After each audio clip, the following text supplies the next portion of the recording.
What's up, everybody? Welcome back to another episode of Rams Brothers. I'm your host, Dean, and I'm joined, as always, by my brother and the other fantastic host of this show, Nick. And Nick, coming off of a really tough loss against the Pittsburgh Steelers in our own stadium, it felt like there were an overwhelming amount of Pittsburgh Steelers fans in the stadium.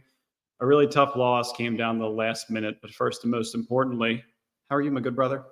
I'm good. I mean, despite the game, all good over here. It's when you lose like that, it stings a lot harder. It feels like the refs don't really aren't calling a one-sided game. You can't challenge it within 2 minutes because you burned all your timeouts. And yeah, I mean, it's grueling, it's emotional, it's tough, and you walk away feeling like the better team lost. Honestly, I feel like we did more on offense, but when you have a kicker that can't make extra points, I don't know, what do you expect to do? It's a really tough situation. We're going to go through the kicker situation. We're going to go through what we saw from an offensive perspective, what we saw from Pittsburgh from a defensive perspective, some of the highlights, some of the lowlights, and everything in between.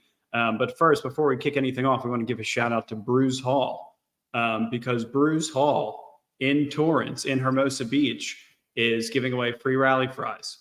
So make sure to mention Rams Brothers. Visit them online at thebrucehall.com, Instagram at thebrucehall. Visit them, go ask for your free rally fries. Rams Brothers sent you, and you guys can go and get the hookup. Cool. We ready to go? Oh, yeah.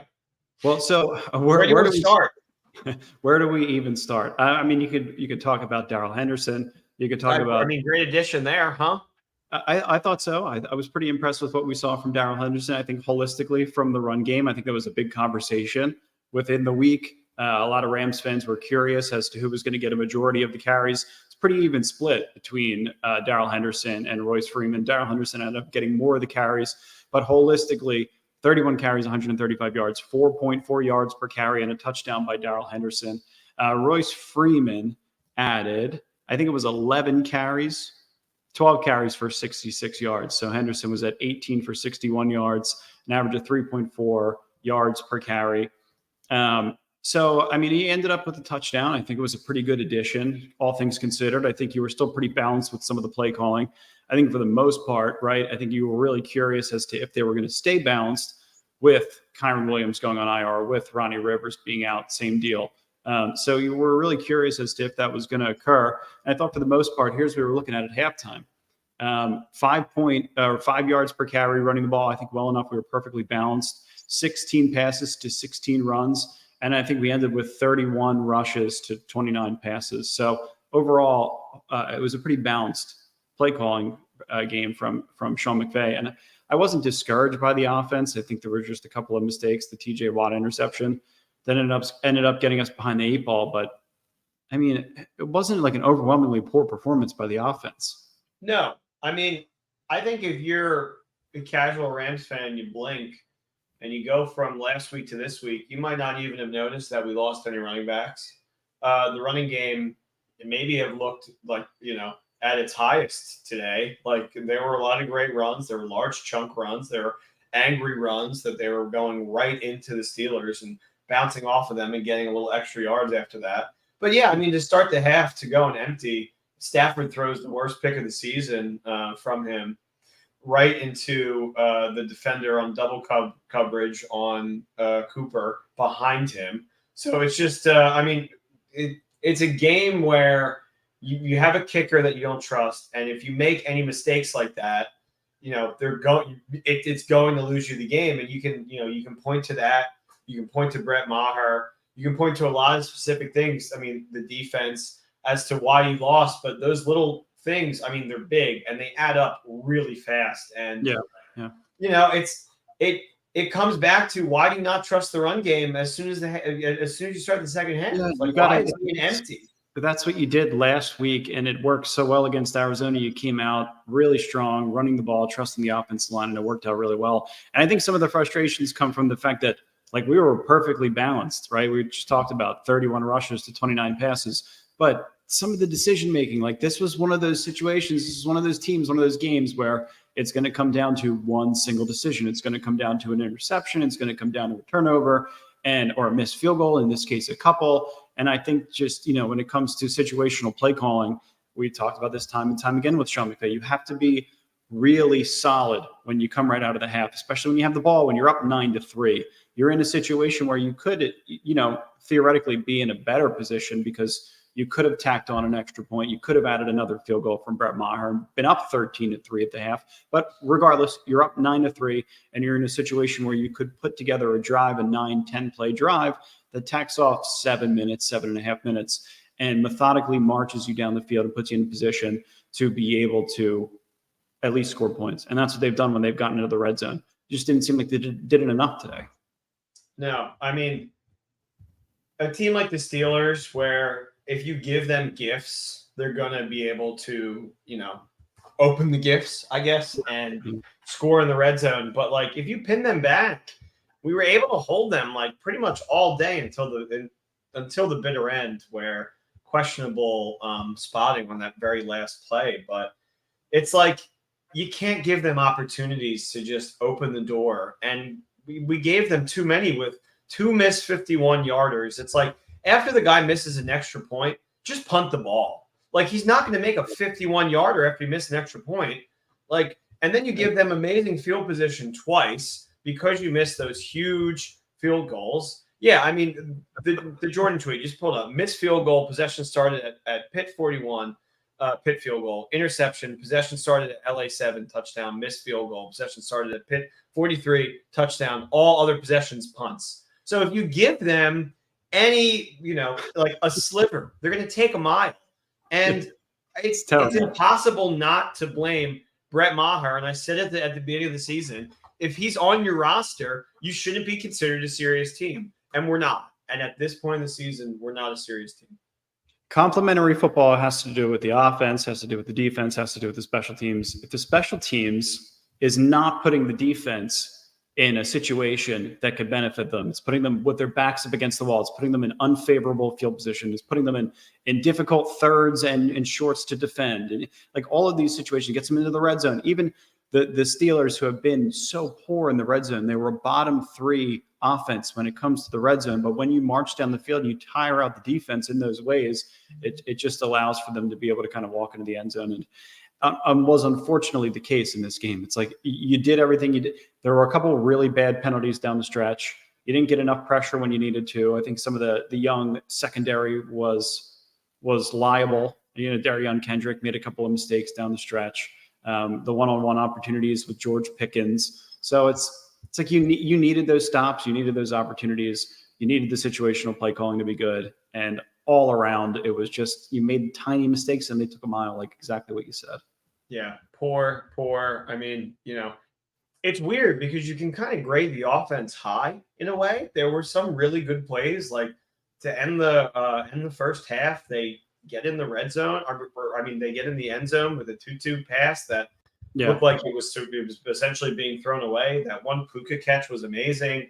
The running game for these guys that we essentially picked up off the couch, like really, catch. Some like great things. And then you walk away with a loss, and you're like, what? Like how? And it's very easy to see how when you have a kicker that you just don't trust, but apparently the front office trusts enough. Well, I think the kicker decision, just because of the fact that it put the Steelers in such favorable field position consistently, like you have to be, that just makes you that much more of a threat from a special teams perspective. And I understand that they had rookies. I understand it was going to be a deficiency of this team. It was going to take some growing pains throughout the season. There's a lot of points in the season where, if you're going to be a good team, if you're going to be competitive down the stretch, if you're going to beat an AFC team in your home stadium, it's going to be reliant on making some field goals. And or knowing your special teams enough and your field goal unit enough to not kick that and punt it away. You have or go for it in those situations, which is the point that I was trying to get to. Is like, that's where we could be as an offense. You could, instead of 3rd and 9, instead of throwing and taking a shot in those situations, you can get yourself in a more favorable 4th and short, and then either go for it or hopefully pin them back even deeper so that they have a longer field to drive, and it gives your defense more time. So I don't know. You can go back and forth with some of that stuff. I'm not when you have a field goal kicker that's not good enough, when you have a defense that it just seems like they're a player away, they're a penalty away, they're a Darion Kendrick mistake away from a huge gainer. You have to be able to kind of pin your ears back, rush the passer, be able to knock Kenny Pickett on his ass. And I didn't think they did that enough today. No, and then just allow Pickens to just like go off like that. It's like that's all they have. That's literally all they have. They have that and Najee, and that's all they really ran all day. And it was enough. It was enough. Like we gave them too many opportunities. They capitalized, and you walk away wanting to feel like the Rams were the better team because there were such great flashes on offense. But no, I don't think so at all. As a complete unit, the Steelers are the better team. Yeah, well, I mean, that's you can look at the numbers side by side. Stafford was 14 at 29 for 231 yards, a touchdown, an interception to T.J. Watt, and he was sacked twice. The interception to T.J. Watt was just a mistake, and it was a great play by T.J. Watt, just kind of drifting over to the open receiver in a one-on-one opportunity.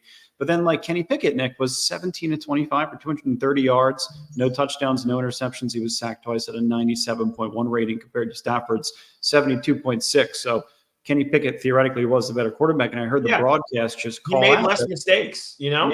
Yeah, he made some big throws down the stretch. He didn't have to take a ton of shots. He didn't have to make explosives, which is one of the benefits to Matt Canada's offense. It's like you get the ball in your playmakers' hands even when they're not in a route that is allowing them to catch the ball on the run. You can catch the ball on a comeback route, right? Something that just allows you to go out of bounds on the sidelines, just a shallow crosser that allows you to catch the ball and run. It's like some of these things, it seems really simplistic. It seems like stuff that Matt Canada has gotten criticism over, but sometimes it's simple that wins. And getting the ball into the hands of your playmakers in any situation seems like it was in the benefit of the Pittsburgh Steelers. And the broadcast called out. They were like, Kenny Pickett's been really good within the last 5 minutes of games. Which is what he does every week. He's not asked to be great. He's asked to lead the team in the fourth quarter to get one crucial drive. And that's what he did, you know?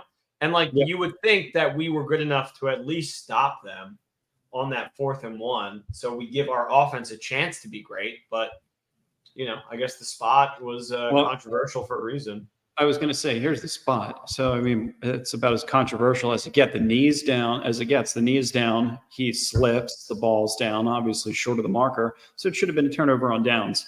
And the Rams should have had possession at 24-17 with roughly 2 minutes to go. Unfortunately, they weren't in that situation. The clock ended up running out. And I think that that's one of the things that needs to be changed with NFL officiating. I'm not going to complain about the officiating because it's consistently bad every week across the league, but it's touchdowns and turnovers and 4th down spots need to all be reviewable under any circumstance. You don't have to get down to under 2 minutes to be able to review these things. Like touchdowns and turnovers are automatically reviewed. I think 4th down spots should also be included in that conversation. It's not that hard to figure out. I think it's just a very, very quick adjustment, which could, allow to alleviate some of the pain that was aggravated in this game, in this situation. Yeah. Lots of pain. You walk away from that game as a fan with lots of pain, especially at the end. Everywhere. And also, I mean, they're at the point, I think, where if they do get that stop at 4th down, and let's say hypothetically they do score, they're going to go for 2, I would think. Right. I would hope, I would pray that they don't let Maher go back out there. So it really feels like, you have an opportunity to win the game if you get that stop because you're not going to go in overtime, even if you do score. Yeah, I thought that's what was really frustrating. Like some of the miscues, like we brought this up a little bit, but obviously the 3 field goals, the 2 drops, the 1 interception. This was earlier on in the game. Cooper Kupp started the game with 2 drops, which was very odd. He wasn't the leading receiver in this game. He had 7 targets, but it was Puka who had 12 targets for 8 receptions, 154 yards. And for 2 of his incompletions and 2 of his targets, he was held 3rd and short, like the most blatant holding calls coming across the middle on a slant. The other one, I think he was running out towards the sideline. And was just, you could see the defender draped all over his shoulder. And the fact that you don't call that is just so detrimental to the actual game situation and flips everything so far in favor of the Pittsburgh Steelers, and the Rams have to punt. So, I'm really impressed with the player that Puka Nacua has become. Even on the Darrell Henderson touchdown run, he was the lead blocker on that play. So just kind of, being able to get at the line of scrimmage, being able to win on one-on-one opportunities in the secondary with a linebacker. Yeah. I mean, he's a complete player. He's really good. He's a shining star on this let's call it what it is. It's a rebuilding team. He is he is a true star. He's a diamond in the rough, if you want to use Aladdin terminology, because he has been amazing all season. And with him and Cooper Kupp out there, you'd think that the Rams would be able to score more, than 17. And to their credit, they probably should have if they had a better, kicker. I'm sorry. It's impossible for me not to bring up constantly. We talked about it, though. It's a huge aspect. It's not specifically about the kicker missing kicks. It's about the field position that you give the defense, or you give the offense rather, how quickly they were able to score, and then all of the other possessions that result in a punt. So it's like your defense does the job. It just, if your kicker knocks the ball through, it's even more of a lopsided score. It's not we're tied 24-24 late in the game because the field goal kicker missed 2 field goals and an extra point.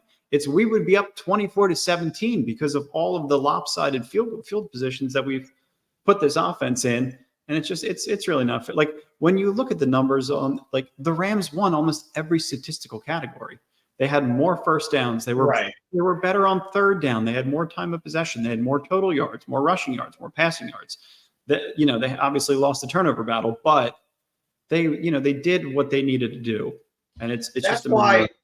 That's why when I started this podcast, I said the Rams, you walk away feeling like the Rams are the better team, but they also didn't capitalize on situations where they were able to drive down the field and they couldn't cap it off with a touchdown, and they were settling for a missed field goal. And, it's also like coaching. It's like throwing the field goal kicker out there again after the misses. It's like you have to be smart enough to know that this guy's doesn't have it today, so you should punt. Yeah. So, I think walking away, the smarter, better team is the Steelers. Honestly, it's, the stats are not going to tell the picture of the actual final score, unfortunately. As much as you want to be like a stat, whoever wants to be like a stat hero, it's not enough. Well, here's a really interesting stat. Speaking of stat hero, Michael Hoyt, he led the team in tackles today. He had 2 tackles for a loss. He had 2 sacks, and he had 2 quarterback hits. So for everybody that has been down on Michael Hoyt, he actually stepped up for today, and he's actually able to stand down on a defensive line that needed a lot of help generating pressure and stopping the run. So a decent performance from put up some stats, was able to get on the leaderboard in terms of tackles. So I was happy with Michael Hoyt. And then Darion Kendrick. I think this is a really interesting conversation because he was obviously coming out of the multiple misdemeanor charges that he racked up over the weekend, over last weekend's loss to the Arizona Cardinals after the game at 2:15 in the morning, the following morning. What do you do with Darion Kendrick? It seems like he didn't even show up on the stat sheet. Like I was looking at, how many tackles did Darion Kendrick have? Did he have any pass breakups? Did he do anything? And he didn't. He was pulled from the game after the penalty. So obviously when you're dealing with personal stuff, it's probably excruciatingly difficult to be able to execute on the field the way that you need to, especially in a complicated defense against a really talented receiver in George Pickens or Deontay Johnson. So again, hopefully he figures it out from a personal perspective, but thought it was odd that he was even on the field, to be honest. Yeah, I listened to the press conference by McVay, who said, it's not something that, like, I'm glad I learned more about the law, and it's something that we can talk to him about.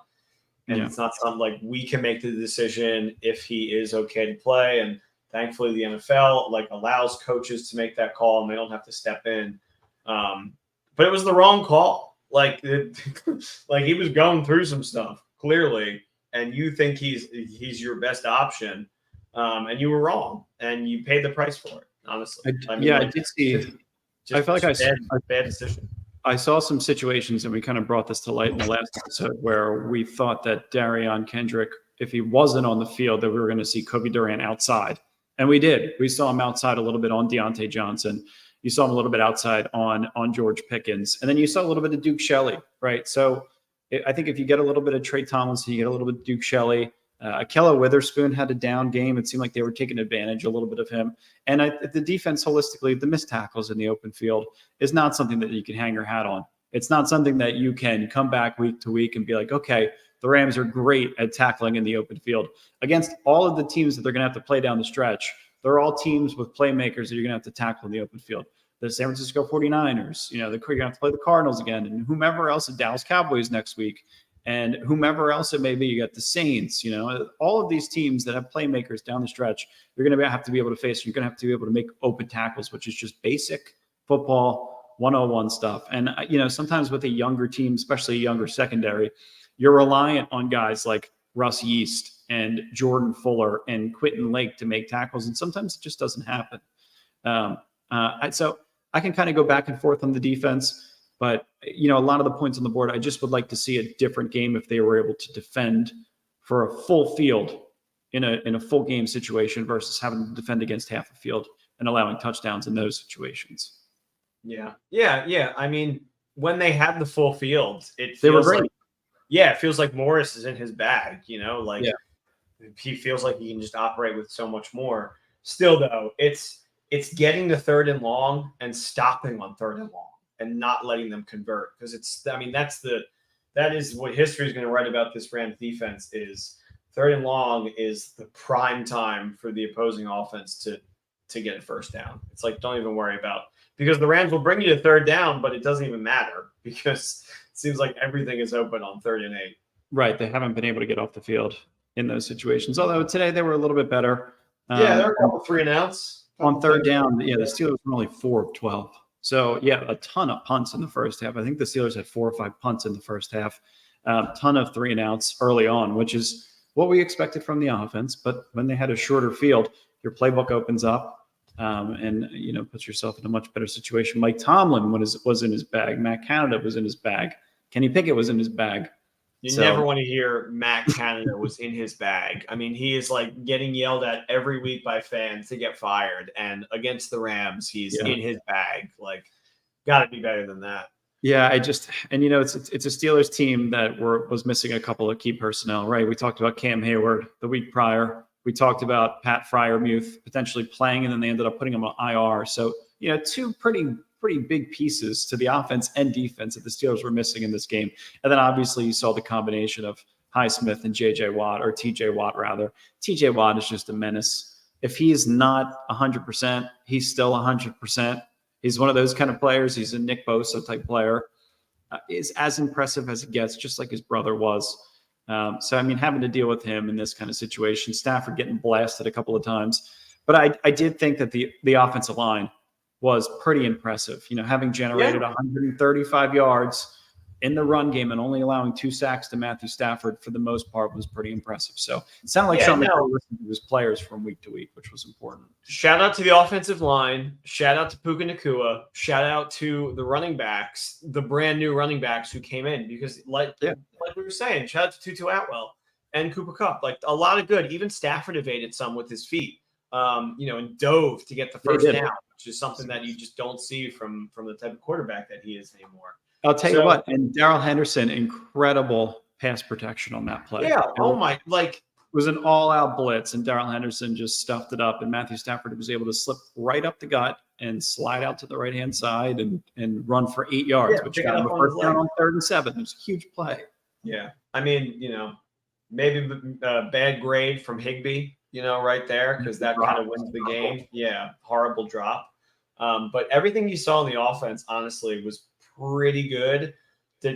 When you think about you're going up against one of the better defenses in the NFL, maybe take out that Matthew Stafford pick. But let's be real, it's the kind of quarterback he is. He was due for a bonehead bad interception. Honestly, the offensive coaching team put him in a bad spot there. It's to start the half, like I said, on empty like that. It's just bad. It's just bad, and it shows that you're not trusting your run game. And then immediately, right after the Steelers score, they go to the run 3 times in a row and they get a first down. It's like, the Rams had a stat where I think Tyler Higbee, when he's lined up in line on first down, or if he's lined up as a pass catcher or in the slot on first down, there's a 100% of the chance that the Rams are going to pass on that play. Those are the tendencies that are starting in the league. And you have a 6-week, 7-week sample size as to where you can say on first down, if Tyler Higbee is lined up A, B, or C, the Rams are going to throw. It's that predictable. And that's the tendency that the Steelers fell into as soon as they came out of the second half. It's really good coaching by Tyrell Austin, the defensive coordinator, Mike Tomlin. he's as good as it gets because he's playing mind games on the sidelines. He's complimenting Ahkello Witherspoon for the play that he made on a penalty or on a 3rd and 5 gainer by George Pickens for 15 yards. Like, that's an impressive mind game type coach. But I think the battle back and forth was solid enough for McVay to end up on top. And now it's like the child is going to potentially be born this week. I think we saw from Sean McVay's cousin, John, who likes to comment on our episodes. Shout out, John. We appreciate you. That Veronica is going to potentially be induced after this week. So you're going to hopefully have Sean McVay's baby during the week. And then you'll have an entire week of McVay getting to be with the baby. And then you got game time on Sunday. And you said, he's not going to ever miss a game, even though it's the Dallas Cowboys. 10 a.m. in Dallas. Dallas off a bye. We got 2 great teams off a bye. Love the schedule makers. Thanks for looking out for us. I mean, I'm going to paraphrase a text that our dad sent us at the very end of today after a full, laundry list of all of us going at each other, kind of being like, what was that? Essentially saying the same thing. 3 people saying the exact same thing, back and forth. He said something along the lines of, when you're fighting every week and you're a team that is in like a reset mode, or help me out, what were they calling it? Like a rearranging this year? We're calling it like a retool. Yeah, it's like a retooling. You're retooling and you're putting up a fight every single week. You should be hopeful for the future. And that is a great insight to have after one of the worst emotional losses we've had in quite some time. Yeah. Yeah. I mean, it's like, it's going to be a roller coaster. I think that's one of the things that we mentioned on X while we were just kind of like, tweeting through the play-by-play and the emotions.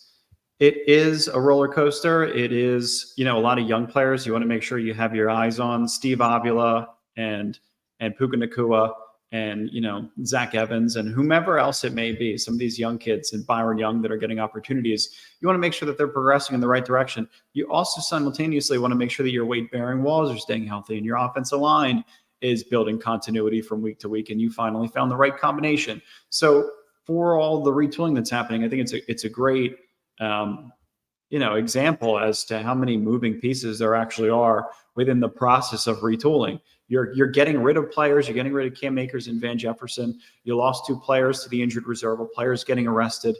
You brought in 2 running backs. You have to host a team that's coming off of a bye that historically has like a great traveling fan base. Yeah.